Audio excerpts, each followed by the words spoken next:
I'm back. I need to pull you away from the vlog really quick, and just let you know where I've been. So I have been working basically non-stop on Untitled, and it's here. It's finally out. It is launched officially, and you can sign up for the first week for free. Now, I think Untitled is amazing, but I realize that not everybody thinks that behavior is that important in poker. Not everybody places a lot of weight on tells. So if you are like that and you're just dismissing this right away, really just go sign up, beyondtells.com/training. You will not regret it. It's very cool stuff. The first week is entirely free.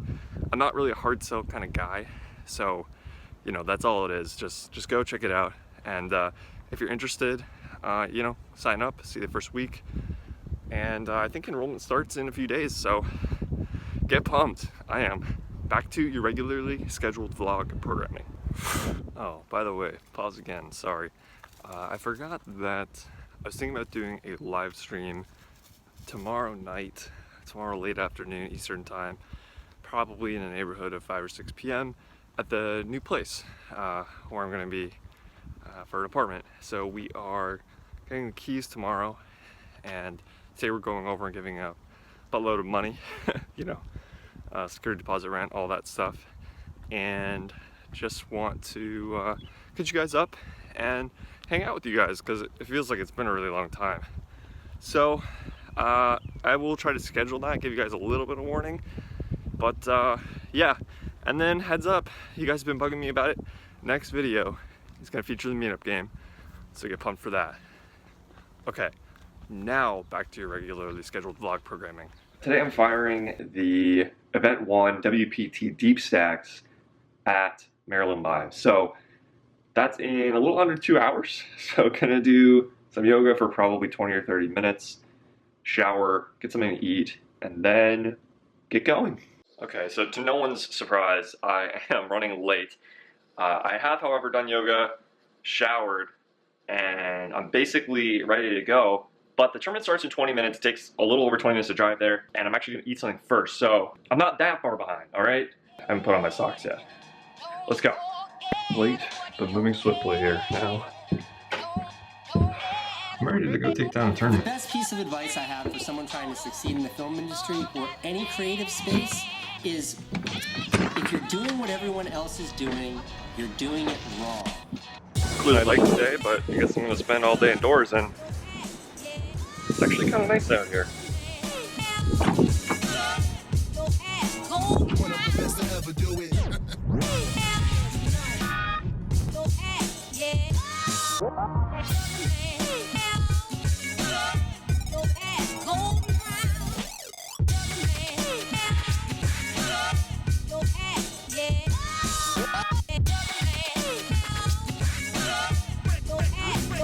$15K starting chips, I think I'll still have. Pretty sure over 100 bigs. Trying to make something happen here. Let's go.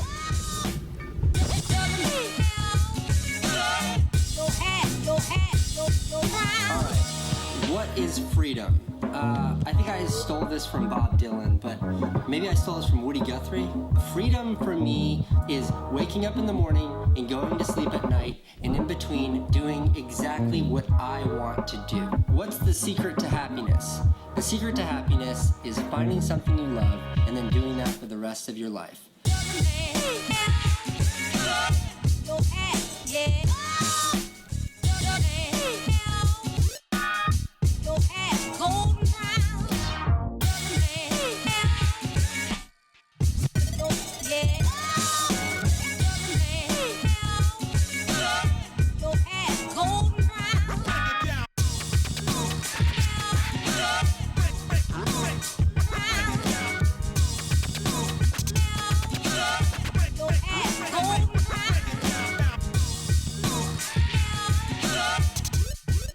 Here, firing event 1, Maryland Live, WPT DeepStacks. It's a $360 event and had 30-minute levels, so pretty typical of this buy-in range. I believe it was something like 15K starting chips, something like that. The first interesting hand took place. I have about starting stack, and the table's just 6-handed after kicking off 3-handed. Started in about an hour late, so we're at 75-150, and just about 100 bigs. In this hand, under the gun makes it 450. I'm in the button with ace king off, and I make it 1100. He makes the call, and we go to a flop of king 9-7 rainbow. Pretty good board. He checks, and I see bet 1200. Turns the 7 of spades. He checks, and I think I'm starting to look pretty darn strong here, so I don't want to bet too big. Make it 1800, and he makes the call once again. The river's the deuce of diamonds, which is a total brick at this point, and he now leads into me for 2800. Kind of a weird spot. Hard to see what he's really representing. He probably shouldn't have a whole lot of 7x here, and all of his other hands would have to be slow played, really big hands like aces, maybe pocket 9s, pocket 7s. He shouldn't really have deuces here. So I take a little bit of time with it, but ultimately I don't think we can fold. Make the call, and he's got a misdraw of jack 10 offsuit. So pretty ambitious bet from him. He at least made me think about it, but ultimately we have too good of a hand to fold. This hand we're at 150, 300 with the 25 ante now. I've got about 20k. The cutoff limps in, and he's pretty loose. I'm on the button with king jack of clubs, so I bump it up. The big blind 3-bet jams for 4.5k and folds back to me.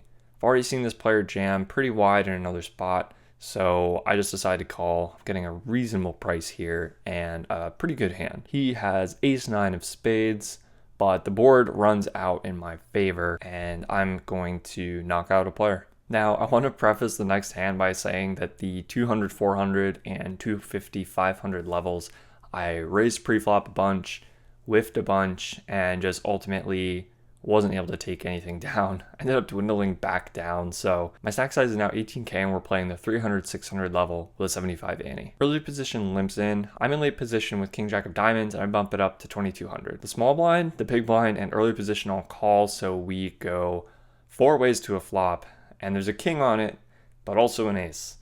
So when it checks to me, I just check behind. I think there's going to be a lot of ace-x in people's ranges. It's going to be really hard to really get any kind of value here. The turn's the 4 of spades, and it checks to me again. I could consider betting to protect, but kind of for the same reason that I wanted to check the flop. I'm checking here too. I think people can pretty easily just check around an ace twice. So I check it back.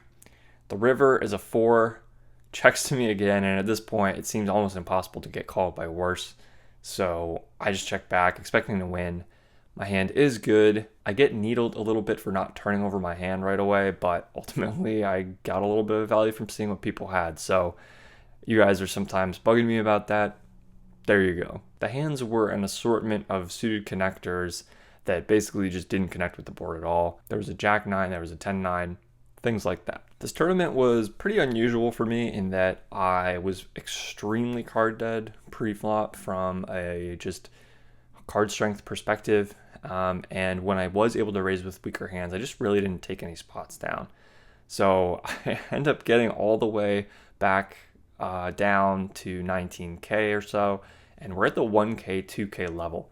These are fast moving levels, so it's not really shocking to get down to like 10 big blind territory here, but obviously gonna need some help now. In this hand, a short stack jams all in for about 20,000. I'm in middle position with pocket 8s, and this is pretty much a slam dunk call. Certainly I won't be super far ahead that often, but I will be in good shape often enough. Ends up folding around. He's got queen 10 of clubs. He flops a lot of equity with king 9-4 with 1 club, so he's got a gut shot and some backdoor flush possibilities. Turns the 7 of diamonds, river, 5 of hearts. So I'm going to double up here and almost eliminate that player. In this hand, the big blind from the previous hand was eliminated, which means there's no one sitting in the small blind spot. We're playing a big blind only hand. I'm under the gun with ace king offsuit, and I bump it up to 4,500. The button tries to make it 6,000, and he doesn't seem to have realized that I raised. He's actually forced to make it 7k, and it folds around to me. Now, I do have some options here. I could just call, but I decided that ultimately, since he's just trying to open on the button, he doesn't realize I've raised, it's going to be better to just jam all in, take down the hand most of the time, and even if he does somehow find a call with something, I'm usually going to be ahead. So I shove, he ultimately folds, and I just take that one down nice and easy. In this hand, under the gun limps in with about a 20k stack. I'm sitting in middle position with pocket queens, and I bump it up to 8,000. It folds around to under the gun, who jams. I definitely can't fold here. If he's got a huge hand, he's got it. I make the call. He's got king jack offsuit, so we're in pretty good shape, but he's live. The board is ace 7-4 rainbow, not very good for him. 10 of spades gives him a little hope, but the river is a 3, and I am going to stack another player. In this hand, there's a loose late position player who opens to 6,000. I'm in the small blind, and I decide to 3-bet king queen of clubs to 17k. The big blind ends up cold calling, and the other player folds. So I kind of already have some alarm bells going here. It seems like he could easily have something like eights through jacks. He could have ace king, ace queen potentially, although I do block those hands. The flop comes out ace jack 4 rainbow. Not really great, but there is a club on the board to go along with my gut shot, so I do have some possibilities. I decided to down bet here, thinking that he's going to be very uncomfortable with hands like eights through queens, excusing jacks, and he probably will just fold pretty easily based on his board. That being said, if he does have ace king or ace queen, he's obviously not going away. So I bet 12,500 and he makes the call. I could still barrel if I pick up equity, but I don't think I should be on this turn card, which is a deuce of diamonds. But in the moment, I just kind of wanted to win the pot. I think I made a very poor decision by betting 19,000 here, and he actually ends up jamming over the top. I have a fold here. Definitely not close. I just don't have anywhere near enough equity with my gut shot. And he's almost always going to have ace king or pocket jacks, something of that nature here. I do, however, get very fortunate in the next orbit or so, winning 2 hands all in preflop, jacks against ace jack and holding, and pocket queens winning against ace king. So I get back kind of healthy and very fortunate to pick up those spots, but obviously in tournaments you need those once in a while. In this hand, we have now bumped up a level or 2 to the 1500 3k level with a 500 ante. I'm in middle position with ace 8 of clubs, and I bump it up to 7k. The guy on my left is very competent. He's the same opponent from the previous hand. We've tangled a few times. He makes the call. We go heads up to a flop. Flop comes ace 8-3 rainbow. Basically the jackpot, and at this point I think there's a decent amount of a6 in his range, and he's not folding a pair to 1 bet, so I definitely want to go for value, try to maximize here. We're also pretty close to the bubble, and just based on how I've played so far, I think it's possible that he will expect me to be a little bit more out of line than I actually am, so that's another reason to just kind of go for gold here. I decide to bet 8,500, and he quickly makes the call. The turn is a 6, and same reasoning here, no reason to slow down.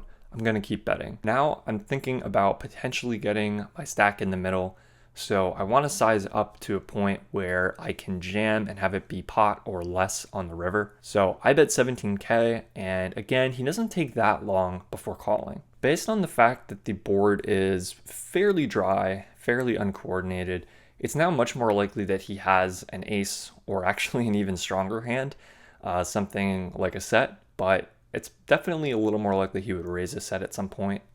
So I'm not super worried. Plus we get bailed out against all those hands on the river with another 8. So I don't technically have the nuts, but I beat everything except pocket aces, and he shouldn't really have that with the way this hand has played. Not to mention it's only one combination of aces that's out there. So as planned, at this point, I'm going for gold. We are very close to the bubble, and I just think he's going to credit me for being more out of line than I am. I jam, it's 49k, and he goes well into the tank. Probably about 2 to 3 minutes of thinking, but ultimately he calls. I table my hand, and he has to show because I jammed all in. And he called. So he shows ace jack suited. Pretty ambitious call, but from his perspective, he does beat all my bluffs, and at this point I'm representing a very polarized range. Probably ace king at the worst is what I'm representing, and there's not a lot of hands better than ace king on this run out. I pretty much would have to have ace king or sets at this point. And the 8 on the river is actually kind of a good card for him. So at the end of the day, I do double up in a huge spot here. Very fortunate to cooler him on the flop, and then really just to get the stacks in. Kind of all had to go right. In this next hand, we're at the 2.5k, 5k level. We are playing with a 500 ante still. I have 140k in my stack, and I'm in the big blind with queen 6 offsuit. folds around to the small blind, and he actually limps in. This is his first time limping in blind versus blind. He's given me a few walks. He's raised a couple times, so this is pretty unusual. I expect him to be very much in the middle portion of his range with something playable, but not worthy of a value raise here. So when I look down at my queen 6 offsuit, I am obviously just checking here. The flop comes ace king 9 with 2 diamonds, and he checks. I think when he checks, he will have some combination of hands that don't really connect with the board that hard, but might have some small showdown value, such as a king, or he could have some sort of a draw that he just doesn't want to bet himself. It could also be both in some kind of situation where he has like queen high, jack high, or 10 high with a draw where he thinks he doesn't really need to bet to get fold equity here, but he's also not check folding. I decide to put out a bet when he checks, and he makes the call. The turn's a 10 of clubs, and he checks it to me. I think this does hit his range reasonably well in the sense that his 10x of diamonds, his jack 10, his queen 10 type hands would have called the flop. And at this point, it seems like it's unlikely to get those to fold. Kind of hard for me to represent an ace at this point or better. So I just decided to check it behind and gonna kind of play the river by ear. The river is a brick, it's a 5 of spades, and he now bets 17k. Pretty weird, seems pretty inconsistent with what I thought he had before. I don't think he has an ace all that often pre-flop, and he's more likely to bet the flop himself if he somehow did. I don't think he's going to be value betting thinly enough to have just a king here, just a 10 here, anything of that nature. So he's really representing a very narrow range of value hands. Things like king 10 maybe, 10 9, queen jack. I think those are pretty much it. And there's a ton of missed draws and random hands that he might just check call here. I was a little bit worried that he might somehow have 5 backed into a bottom pair and still think he needs to bluff. But at the end of the day, I just thought my queen high was going to be good, like absurdly often. So I make the call. He turns over jack 6 of diamonds. He says, nice call. I turn my hand over and he says, what the hell is that? Queen high? Nice call. So obviously when you turn over these kinds of hands, something kind of interesting happens at the table where people are sort of shocked, sort of in a daze about like how the hand went down. Even though I think personally in these blind versus blind spots, it's pretty reasonable when you have the best non-pair type hand, which in this case was queen high. So it's certainly nice to take that one down and go forward with a little bit bigger of a stack and perhaps a little bit of a bigger head as well. Certainly didn't hurt my ego, that hand. Now, one of the most interesting things about this tournament is that it doesn't play a set number of levels on day one. It was past the bubble by now, and the way they decide when day one is over is that you play down to 5% of the field. So each starting flight, of which there would be 4, 5% of however many entries were in that flight would go on to day 2. So because we had 193 entries in this flight, 5% of the field rounded is 10, which means we got down to shorthanded, 2 tables, and we would bust the 11th place finisher of this flight and be on to day 2. So this hand occurs with 11 players left. We are on the day 2 bubble. We're playing the 5k, 10k level with a 1k ante. I'm on the button with a7 offsuit, and I bump it up to 22,000.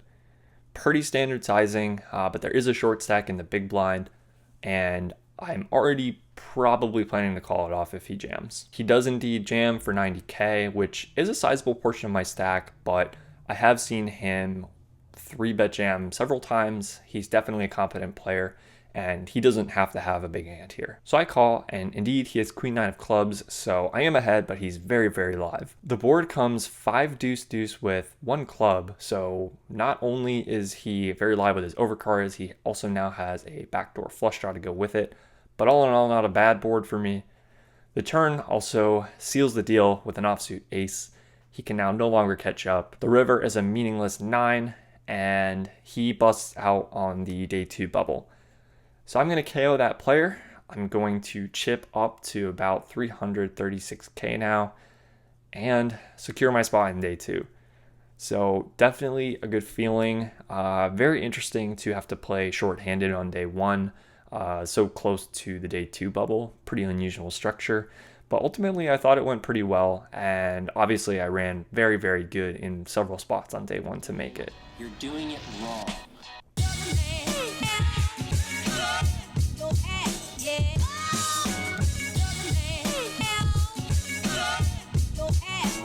One of the best to ever do it.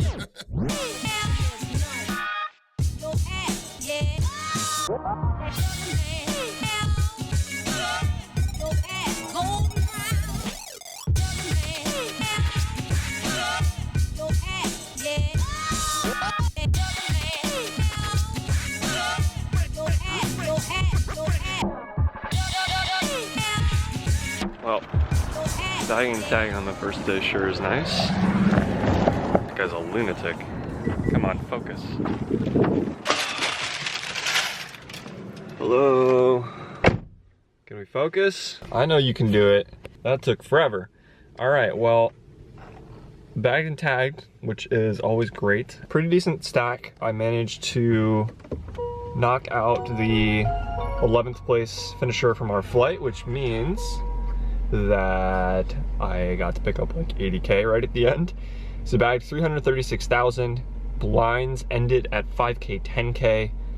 If another flight ends at 4K, 8K, then we would jump back to 4K, 8K, but most likely every flight will end at the 5K, 10K level. So we should be coming back to 5K, 10K. I don't know if they restart the level or start it with whoever's clock had the most time on it or what, but there should be at least 20 minutes left in the level when we come back on Sunday.